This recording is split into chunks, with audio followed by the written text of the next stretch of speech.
And joining us to discuss this year's event around the world is an occupational therapist, Victoria Amu. Glad to have you join us on The World Now. Thank you so much for having me. Yesterday was our day, International Women's Day, and all the men in our lives took care of us to the extent that at which they can. So we are happy. Of course, we appreciate them on that. Very quickly, throughout the week up until yesterday, the conversation on the International Women's Day was hammering on the fact that we need to invest in more women in order to accelerate progress in some societies. But I also want to get your opinion on whether women really lack these opportunities or they are not truly ready to take up leadership positions.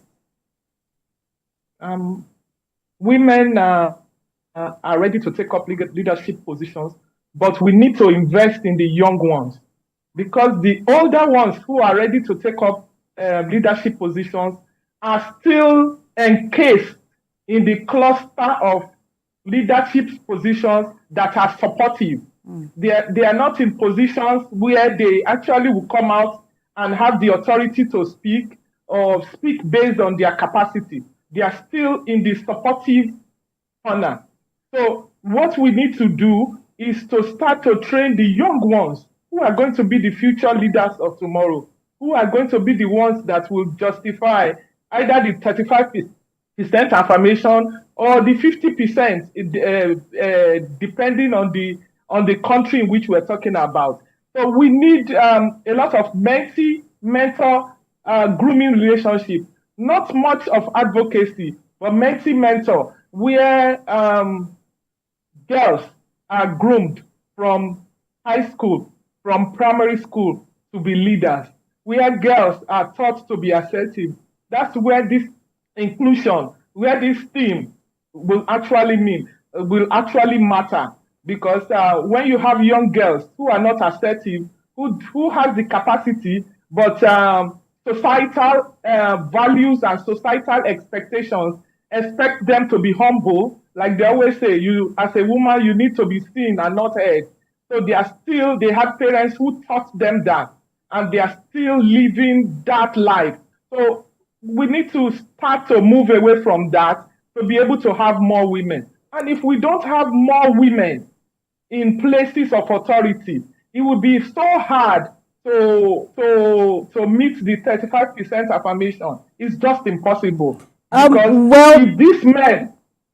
I'm listening to you. You can wrap up that. If the men are the ones, if the men are the ones who are supposed to make these decisions on women having 35% affirmation in everywhere, tell me, where are the men in the nursing profession? It's filled with women.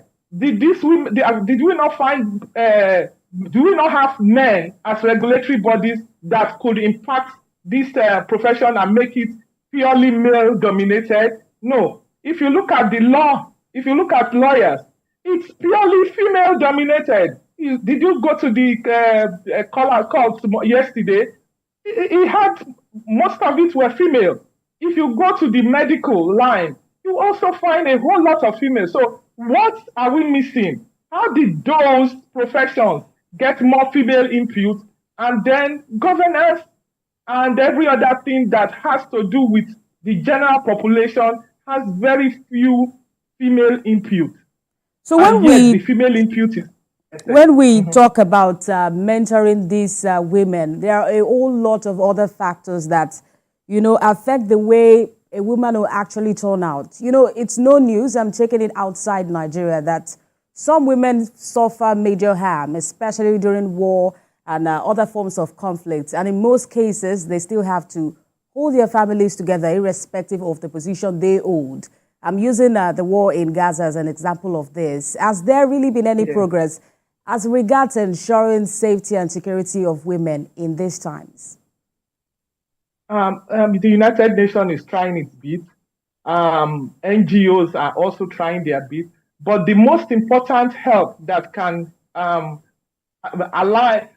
help those women in Gaza is psychological help, social help, social welfare help, mentoring. Mentoring won't be there. for those women in Gaza, it is you need to first of all mentally be stable. When you are stable mentally, then we can talk about mentor mentee.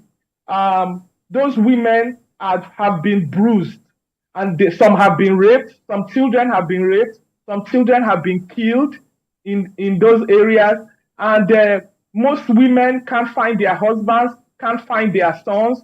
So there's a lot of psychological issues going on. And then when the war is over, these women still have the effect of the trauma, the post-traumatic syndrome of those events. And we need to gradually get them out of there and get them out of there and get a mentor for them that will help them, because women are not advocates for wars. It's about time countries start to place women at the hem of affairs. They are not advocates for wars. They are mediators. They come in and they find solutions to problems. And that's what we do at home. So I think the mentor-mentee will not work in somewhere like Gaza without the mental stability of the person. I am an occupational therapist. So I work with persons who have schizophrenia, who have bipolar, persons who have post-traumatic syndrome of any disorder. So I truly know that when somebody has gone through, be it rape, be it emotional harm, a lot of people are married to men who damage them emotionally. And when a woman is damaged emotionally, it's pretty hard for the woman to get off their shell and start to hold their head high. What you see is that they've been damaged emotionally. They succumb to the voice of the male, be it good, be it bad. And these men do it deliberately because they find the women as threats. And when they find the women as threats, the only way they can move towards controlling them is to give them emotional. So when you have children from such homes, those are the ones that actually need mentee, mentor outside the home. What I Because those understand children are the from ones. what you have been saying is the fact that we need different approaches for different situations. Let's also consider the personality factor, such as encouraging honest conversations and allowing women to speak up for themselves rather than hide behind men is important. We still have women who cannot speak up for themselves in this day and age. And we understand that this is a personality issue, and not many are strong enough to do this. We also have the factor of feminism that is coming online. At what point do we draw the line? We as mothers, we are the ones who have this job to do.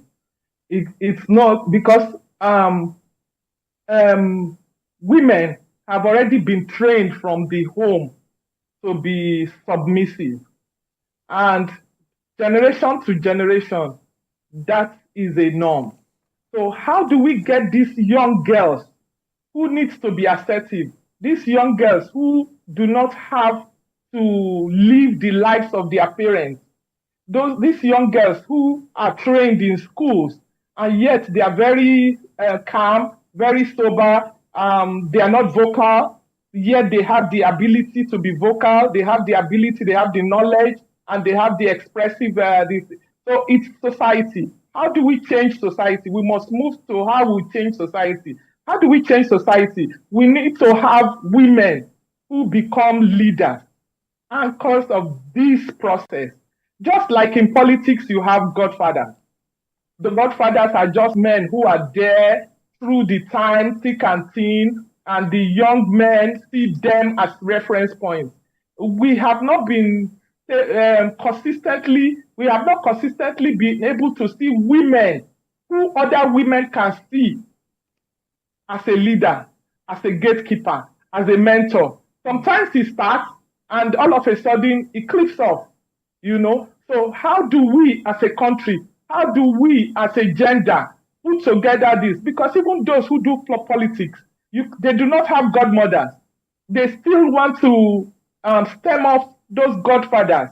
And godfathers do not really care. Maybe that's not a right word, but that's just the fact. They do not really care about the female gender unless it is their daughters. We still have a lot more to do as regards involvement of women in politics and leadership. Well, I hope we'll have Yes. time to discuss this more better some other day. Well, I've been speaking with an occupational therapist, Victoria Amo. Thank you for your insights on the news this hour. Thank you for having me. Happy Women's Day. Happy International Women's Day. We're still watching The World Now on TVC News. We'll be back with more.